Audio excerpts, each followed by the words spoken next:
belajar pada sore hari ini, alangkah baiknya kita berdoa terlebih dahulu.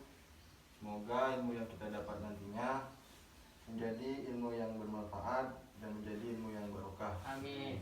Silakan mudah-mudahan pimpin doa. Baik, sebelum memulai pelajaran, marilah kita berdoa.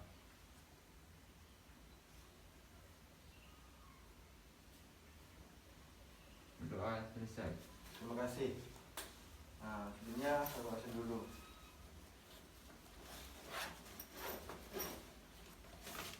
Gimana? Sehat? Sehat. Siap untuk belajar? Ya. Bacain dulu. Muhammad Afif Muqaddas, Ada, Pak. Dafa Fahriza Maulana, Ada. Ehsan. Sakit, Sakit. Pak. Kemana Ehsan? Sakit, Pak. Nah, pada pertemuan kali ini kita akan belajar tentang topologi jaringan. Minggu kemarin sudah belajar apa? Tentang apa? Hardware ya? Ya. Nah, kali ini kita akan belajar tentang topologi jaringan. Apa itu topologi jaringan? Ada yang tahu? Ya, nggak ada. Ah, kita bahas satu-satu ya. Topologi ini adalah konsepnya. Maksudnya ya desainnya, rancangannya begitu. Dan jaringan ini fungsinya adalah menghubungkan dua atau lebih komputer.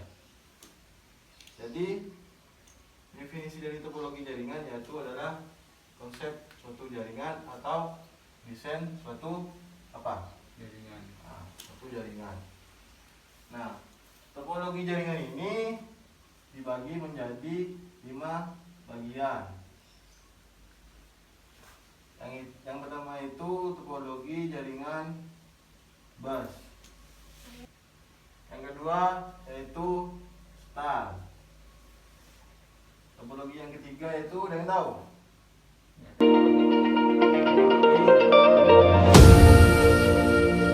Selanjutnya topologi emas. Yang terakhir tree.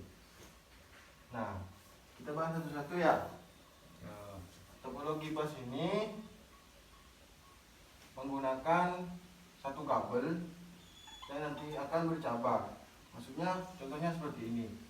Ini komputer, si komputer.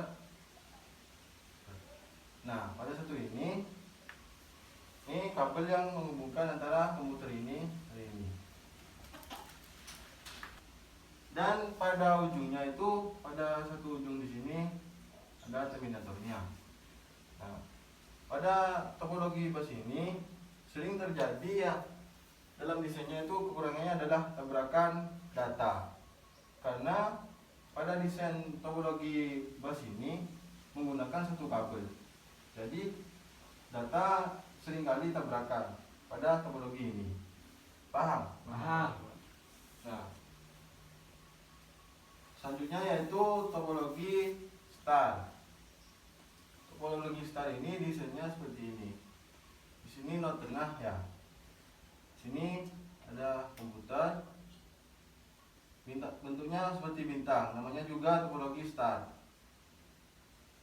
Nah, di sini not tengah, di sini komputer.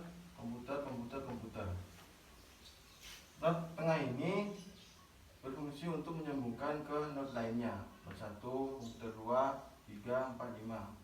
Paham? Paham. Nah, selanjutnya topologi jaringan ring. Nah, kalau ring ini desainnya itu memutar. Jadi komputer ini komputer 1, komputer 2, komputer 3 itu datanya itu memutar koneksinya, hubungannya begini.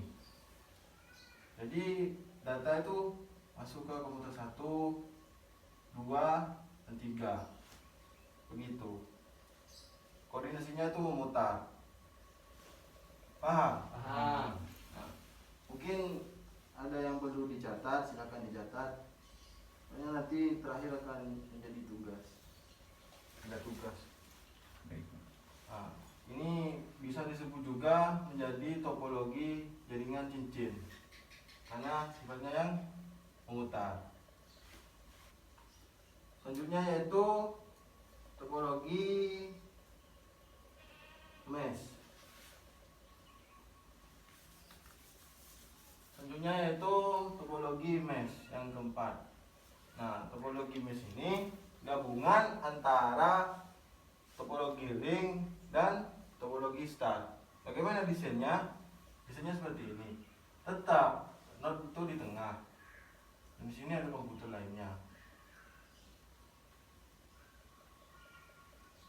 Yang membedakan dengan ring dan star topologi mesh. Nah, komputer ini di sini bisa berhubung melingkar seperti ini. Karena topologi mesh ini perpaduan antara topologi star dan topologi ring. Paham? Paham. Dan yang terakhir, untuk topologi tree, bentuknya itu seperti pohon. Dan bisa disebut juga perpaduan antara topologi bus dan topologi star. Nah, desainnya itu seperti ini. Di sini kan terminator. Maksudnya terminator di ujungnya kabelnya kan. Ya. Nah, di sini ada beberapa lagi komputer. Sini komputer.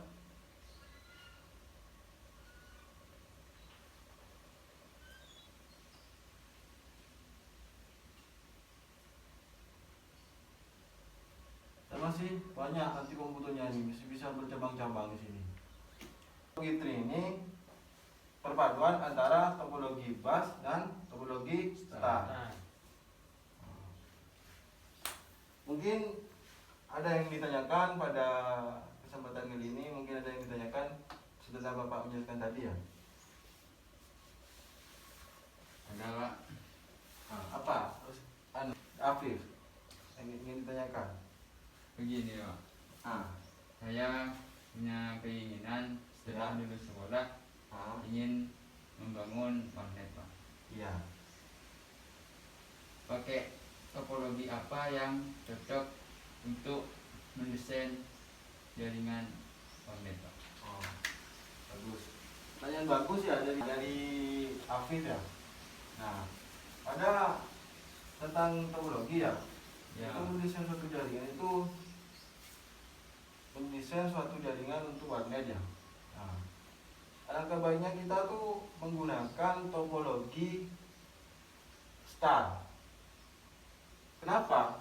Karena nanti servernya itu ada di tengah dan komputer lainnya PC itu di sini kan server kan ya. Ya. Nanti di warnet. Nah, nanti enak. Di sini kan admin komputer 1, komputer 2, komputer 3, dan komputer seterusnya kan. Ya. Jadi enak, maksudnya langsung.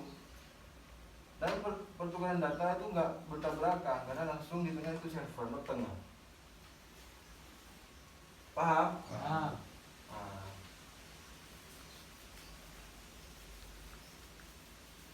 Bapak punya tugas ya untuk kalian. Tapi tugasnya itu dikerjakan di rumah. Dan prosedur pengerjaannya dan semua nanti ada dalam kertas ini. Tugasnya ini. Nanti dikumpulkannya itu ke Google Classroom.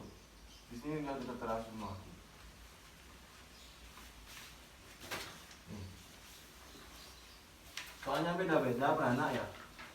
Ya.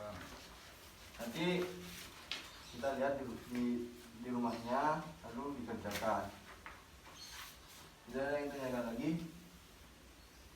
Tidak ada. Tidak ada. Tidak ada.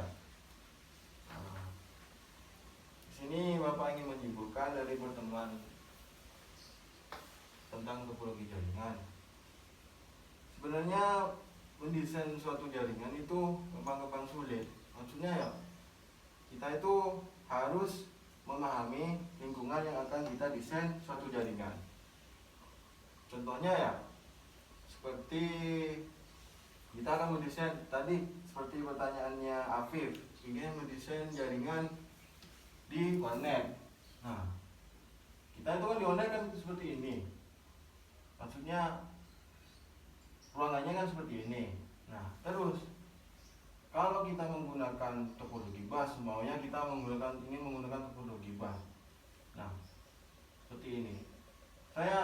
Bapak rasa kurang efisien karena nanti akan, kalau di sini ada masalah, semuanya di kabel ini ada permasalahan ya. Untuk data itu macet dan pada saat itu ketika kita ingin memperbaiki, nanti semuanya komputer ini menjadi off dan tidak bisa diakses. Nah, kalau semuanya menggunakan topologi start, kita punya jaringan seperti ini. Topologinya seperti ini. Di sini node tengah menjadi server. Di sini komputer 1, 2, 3, 4, dan 5. Nah, pada topologi ini gampang untuk memperbaiki dan mencari solusi untuk memperbaikinya karena jaringan ini memiliki satu kabel di sini. Jadi gampang untuk membaginya. Jadi ketika komputer ini mati, komputer 4 ini mati, tidak mengganggu ke aktivitas nomor 1, 5, 3, dan 2. Jadi begini.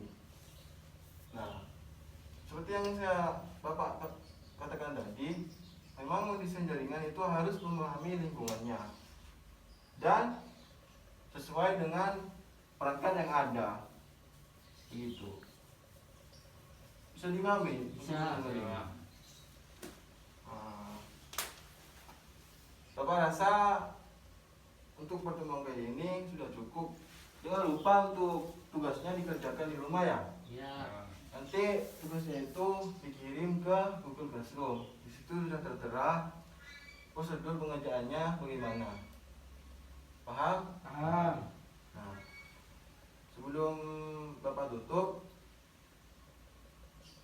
marilah kita berdoa. Semoga teman kalian siapa?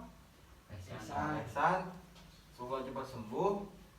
Semoga cepat bisa mengikuti pelajaran.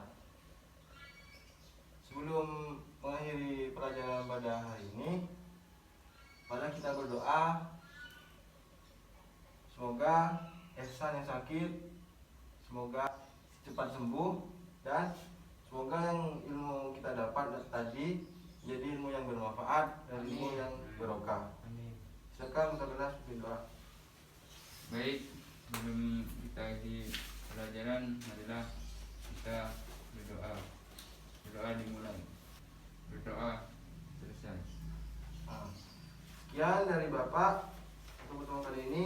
Kurang lebihnya Bapak mohon maaf. Assalamualaikum warahmatullahi wabarakatuh. Waalaikumsalam warahmatullahi wabarakatuh.